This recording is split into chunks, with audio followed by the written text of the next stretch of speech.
ค่ะช่วงนี้มาติดตามข่าวสารกันต่อนะคะจะพาคุณผู้ชมไปเบิงเรื่องของการแก้ไขปัญหาเรื่องของฝุ่น PM 2.5 กันแน่ค่ะโดยทางผู้ว่าราชการจังหวัดยโสธรนะคะเพิ่นก็มีการประชุมและก็รับมอบนโยบายจากทางกระทรวงมหาดไทย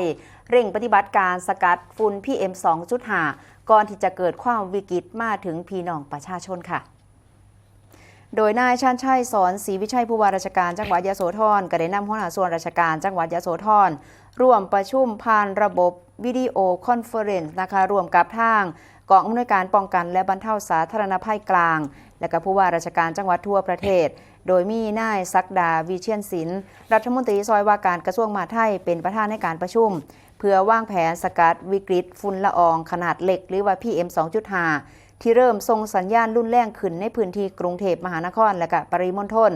และก็กำลังขยายวงกว้างสู่ภูมิลำเนาสู่ภูมิภาคซึ่งที่ประชุมได้มีการถอดบทเรียนและก็วางมาตรการเข้มข้นในการป้องกันควบคุมแก้ไขและก็ลดปัญหาผลกระทบที่จะเกิดขึ้นกับประชาชนในทุกพื้นที่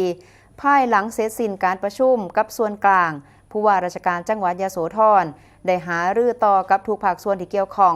โดยเน้นย้ำนโยบายสู่การปฏิบัติในพื้นที่พร้อมกับสั่งการให้หน่วยงานที่เกี่ยวข้องเร่งดำเนินการในส่วนที่เกี่ยวข้องอย่างเช่น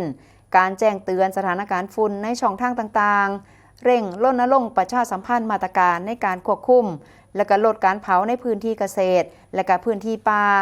และก็เช่นเดียวกันให้เพิ่มความเข้มงวดในการตรวจสอบและก็ดำเนินการเชิงรุกเกี่ยวกับการตรวจสอบยานพาหนะควันดำฝุ่นละอองในพื้นที่ก่อสร้างการตรวจสอบตรวจวัดมลพิษทางอากาศของโรงงานอุตสาหกรรมและก็บังคับใส่กฎหมายที่เกี่ยวข้องอย่างเข้มข้นต่อไปนั่นเองค่ะ